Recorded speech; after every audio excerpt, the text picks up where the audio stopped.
Be informed. Be alert. The information you need to know about COVID-19 vaccine. Right here, right now, on The Vax.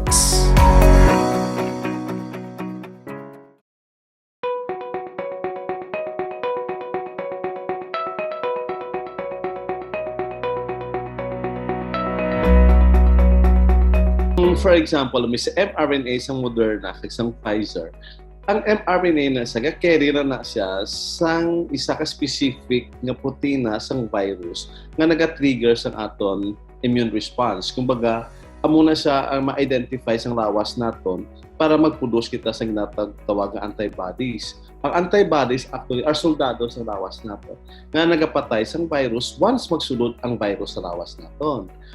So, ang mRNA nga gina-injection sa aton, gina-destroy na sa aton lawas immediately after ma-form ang antibody. So, pagkakilala sang aton lawas, nga among galing isa ang kagaw sang COVID-19, maguba na dayon, gubo na siya dayon sa lawas naton ang gina-injection nga vaccine.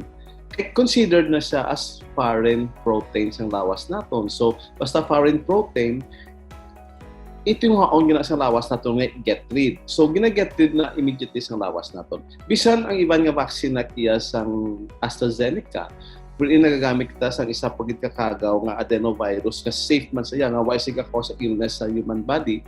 Why na siya naga-create sang changes sa aton nga chromosomes or DNA? Why good.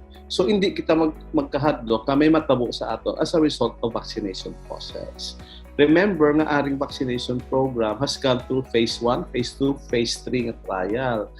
So that means na established na kung ano ang efficacy and effectiveness ng mga vaccines nga ini. Definitely, may go signal from the World Health Organization, hambalon, mismo may eksperto sa vaccines ng World Health Organization na establish na gid nila nga safe ini nga vaccine ihatag sa mga tao.